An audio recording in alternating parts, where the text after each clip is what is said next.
Asalaamu calaykum. Magacaygu waa Cabdiraxmaan. Halka iga daawanaysid waa Abun Official.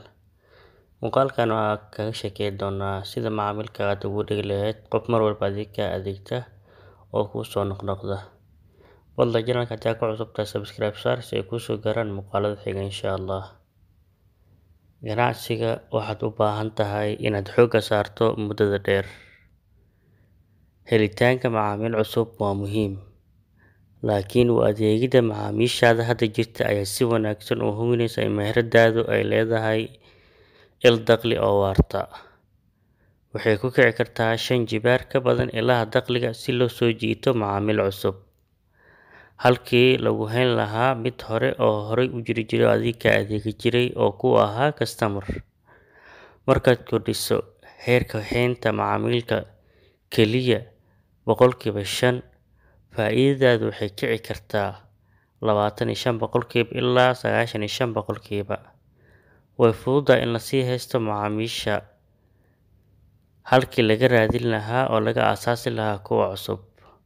Ma aha oo keliya faa'iido, macaamiishaada oo kuu soo noqnoqota ayaa ah qiyaasta abuurista qiimaha. Waxay ka dhigan tahay in ganacsigaagu dhab ahaantii caawinayo macaamiishaada, haddii kale ma sii ahaan doonaan macaamiil. Taasi waa waxa ugu muhiimsan ee aan ka baranay dhisidda ganacsiga waarta.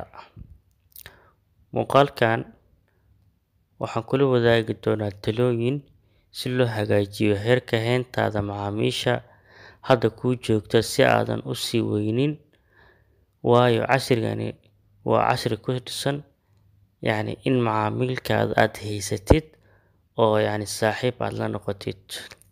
1. Qorshee badeecado iyo adeegyo badan. Tani waa wax iska cad, laakiin dadku waxay noqon karaan macaamiil soo noqnoqda oo keliya haddii aad haysato badeecooyin iyo adeegyo badan oo aad bixin karto. Markaad soo bandhigto badeecad cusub, had iyo jeer ka fikir macaamiishaada hadda jirta oo adiga saaxiibka kula ah. Alaabtaada cusub ma tahay wax ku habboon?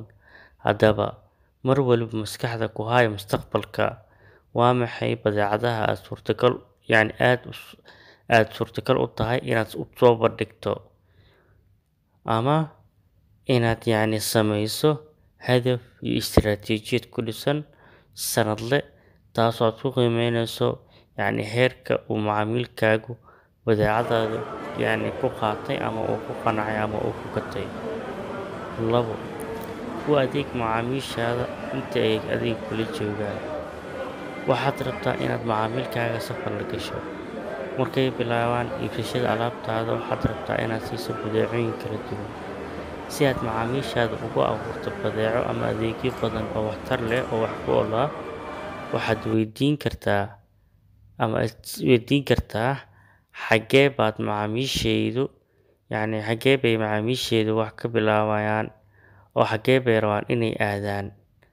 Marka waxaad bixisaa badeecad ama adeeg xilliyada marxalad kasta. Su'aashaas waxaa lagala jeedaa macaamiishaadu wax bay rabaan, joogteyn bay rabaan, qancin bay rabaan. Kaliya ma ahan inaad bixiso badeeco ama adeeg, sidoo kale waa inaad dhowrtaa qanacsanaanta macaamilka. Sidee qofkani macaamilka ahi loola macaamilay, loola tacaamulay, heerka saleska qofka salesman-ka iyo macaamilka, qaabka wax u dhexmaray, qofka cashier-ka qaabka wax u dhexmaray, waa garsooma.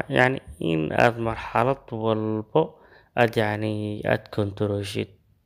Furaha ayaa ah inaad sii wado u adeegidda macaamiishaada oo aad siiso waxay u baahan yihiin, iyadoo loo eegayn heerka ay taagan yihiin ama ay yihiin.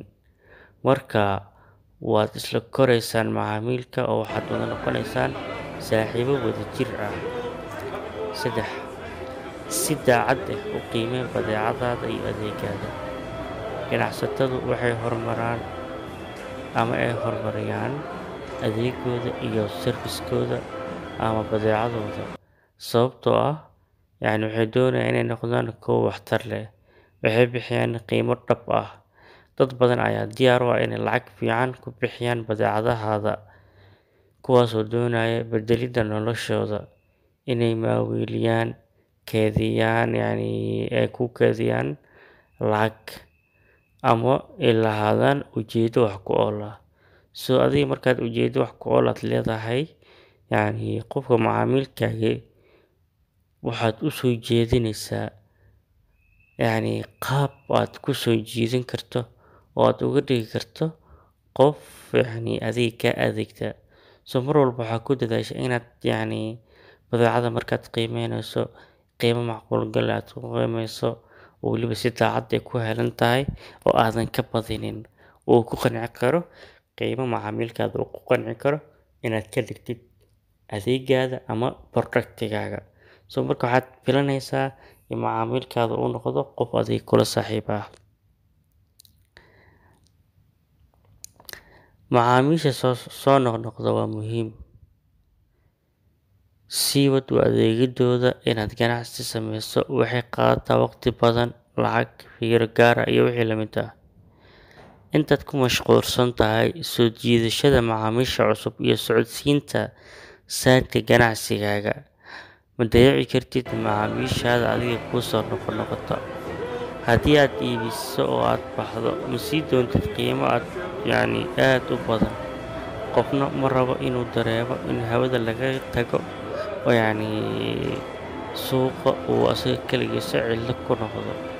Qof waliba wuxuu doonayaa si uu macaamiishiisa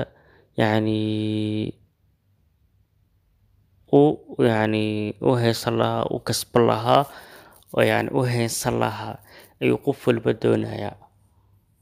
Waxaan rajeynayaa muuqaalkan inaad ku anfacay. Fadlan subscribe saar. Wixii comments iyo fariin aan ugu reeb qaybta comment.